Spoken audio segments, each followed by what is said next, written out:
However, the difference between the celebration or the Mass, that's why we call it Christmas. Christmas means simply celebration. It is not the birth. It is the worship of Jesus Christ.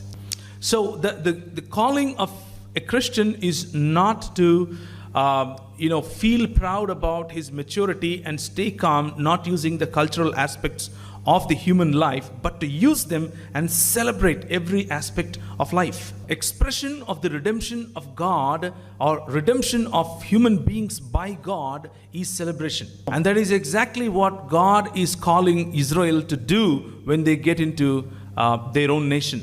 And that is exactly what Paul says in 2 Corinthians, that we live a life of celebration. God takes us into the procession of celebration. Utsavamulo nadipistunadu.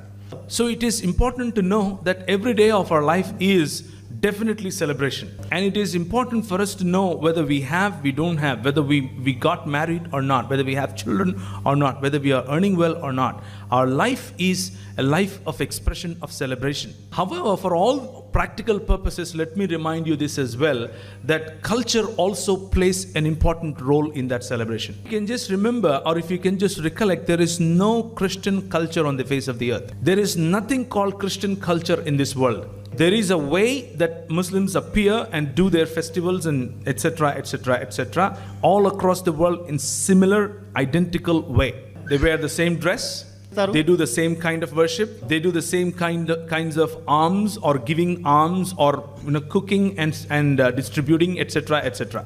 Whether you are in India or in Middle East or in Egypt or or in America or in Canada, it all looks the same. And the same thing goes with Hindus as well. Same culture everywhere. But for Christians, we don't have a way of dressing. We don't have a way of cooking. We don't have a way of dressing. We don't have one language. We don't have one culture.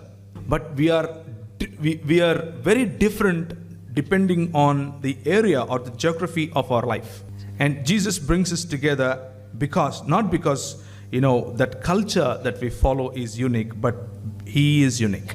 We all speak different languages, and Jesus redeems all those languages for Himself. We have all different cultures, and He redeemed all those cultures for Himself. We live in different nations, and He redeemed all of those ways of life in those particular nations for Himself. And the beauty of Christmas, or the beauty of this particular practice of proclaiming God's descent in the form of human being is this. Let me read it from a bishop called Melito. He lived from in the 1st century and 2nd century. He lived from 160 AD to